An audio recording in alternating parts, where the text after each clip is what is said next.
जागतिक बेघर दिनानिमित्त सांगलीत विविध उपक्रमाची उत्साहात सांगता।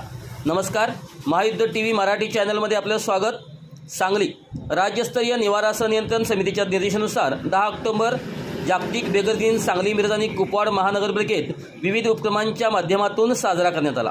दीनदयाळ अंत्योदय योजना, राष्ट्रीय शहरी आजीविका अभियान NULM अंतर्गत आस्था बेघर महिला निवारा केंद्राच्या वतीने 1 ते 10 ऑक्टोबर दरम्यान बेघर नागरिकांसाठी जनजागृती उपक्रम राबवण्यात आला।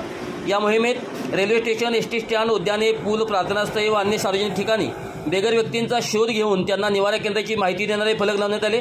त्याचबरोबर आरोग्य शिबिरे, स्वच्छता मोहीम व जनजागृती कार्यक्रम घेऊन समाजातील बेघर घटकांप्रती संवेदनशीलता वाढवण्याचा प्रयत्न करण्यात आला। या उपक्रमामध्ये विविध सामाजिक संस्था, पत्रकार, स्वयंसेवी संस्था आणि सामाजिक कार्यकर्त्यांनी सहभाग नोंदवला। कार्यक्रमाचे मार्गदर्शन महापालिकेचे आयुक्त सत्यम गांधी, उपायुक्त अश्विनी पाटील, स्मृती पाटील, प्रकल्प व्यवस्थापक ज्योती सर्वदे तसेच केंद्र संचालिका सुरेखा शेख यांनी केले। या उपक्रमामुळे समाजातील वंचित व बेघर घटकांविषयी जनमानसात जागरूकता निर्माण होऊन त्यांचे पुनर्वसन आणि सन्मानपूर्वक जीवन या उद्दिष्टासाठी एक सकारात्मक पाऊल उचलले गेले आहे। अशाच बातम्यांसाठी आमच्यासोबत कनेक्ट रहा। महायुद्ध टीव्ही मराठी चॅनलला लाईक करा, शेअर करा, सबस्क्राईब करा व कमेंट्स करायला देखील विसरू नका।